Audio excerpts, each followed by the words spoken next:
So today we'll be looking at a case study. I'll be taking you into my daily activity.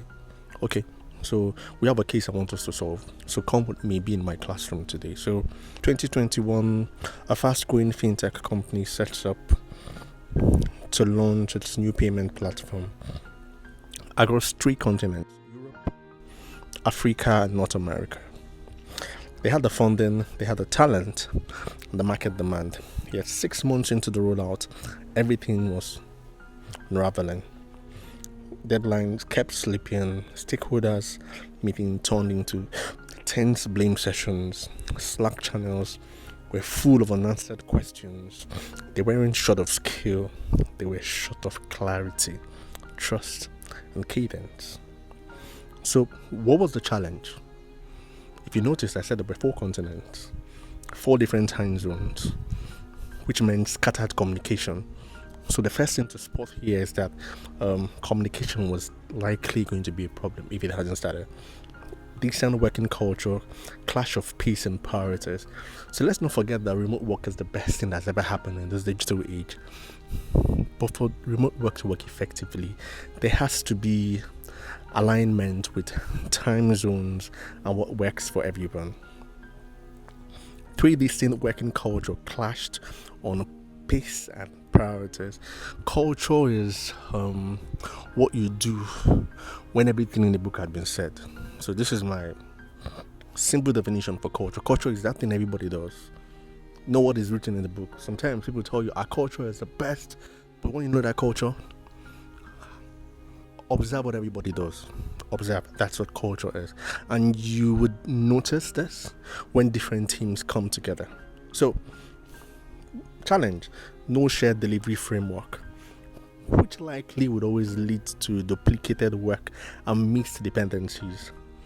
Shifting stakeholders' expectations, which makes the goalpost feel like it was always moving. Because when someone is stopping, the next person seems to be.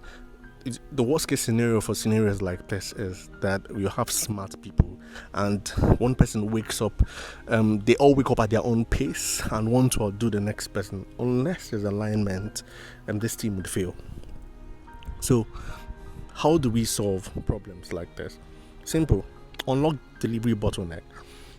Rebuild trust between leadership and delivery teams. Let's not forget, trust is built when everybody understands what everyone brings to the table. We need to understand the skill set. Someone said one of the first things I learned about working with teams is that you must always explain to everybody on the team how valuable everyone is.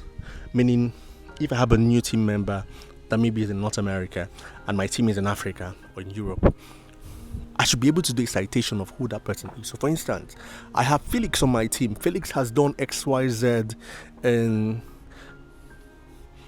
Southeastern Asia, Africa, as in I need to read the citation for everyone to understand who Felix is. Do you know what it does? It makes them understand who they are bringing to the team. If I do this for everyone, most of the time, they understand that everybody is an A game, and most of the times, people Google their team members and they understand what they bring to the table. But citing most times, what makes them unique always helps most of the times. So, rebuild leadership trust. Trust is rebuilt by building fences. Restore momentum towards the launch. Remember, we have a launch. So, clarity is care. It's very, very key. Run a 2 days. What will I normally do? Run a 2 days virtual alignment workshop across all time zones to create a single North Star, a shared understanding of an end goal and the value it would bring. Everyone needs to see the big picture. Now, someone said, is it that they don't see the big picture? They see there's something called reminding, and there's something words and reminding does to every team. It sets the bottom, it sets the direction of the team and where we're going to. I think teams like this should always have a charter. A team charter is the team's constitution where everyone goes back to. We must have a team charter for teams like this to work, which must be co-created by everyone. Meaning, if I'm working with this team, if I'm the one bringing everyone together, it shouldn't be what I want. It should be what the guy from the North wants, the guy from Africa wants, the guy from Europe wants. Everyone should be able to bring in their own expertise to make sure we have a charter. The charter could must be co-created. Milestone mapping. Decompose the large tangled back bottleneck in 3 weeks. There has to be delivery increment with visible, testable outcomes.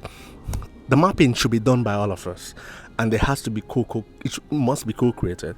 Then most of the times when things like this are done co-created, there's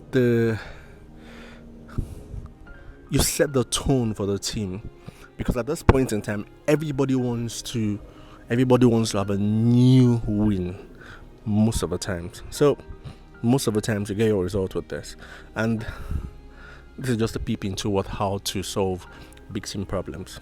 But key takeaway: global teams don't fail because they lack skill. Most of the times they have the best skill sets. They fail because they lack clarity. There has to be a needle. There has to be someone who brings everyone. There has to be a colleague won't call them. You must have the skill of, I'm looking for that word. He said, it slipped my mind today, but in simple term it means bringing everyone together. It's the biggest skill set is not working with the best talent.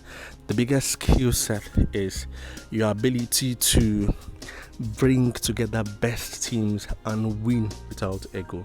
In the workplace, very, very valid.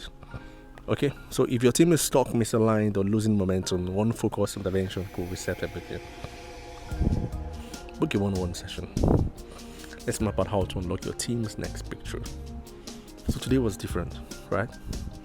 And too academic. But my name is Charles Sumi. Have an amazing weekend. Today is Thursday. And just in case your problems are smaller than this or bigger than this, I'm one email or one chat away. You can look up our website, charles-umi.com, or shoot me an email, charlesme@gmail.com. charismaticharles@gmail.com. Don't forget, the best teams don't win because they have talents. The best teams win because they agree, they drop their egos, and they come together because they have to win. They can't afford not to win. Okay, cheers, an amazing day. Today was meant to be for Gen Zs, but I hope Gen Zs pick up something from this. Cheers, have an amazing day.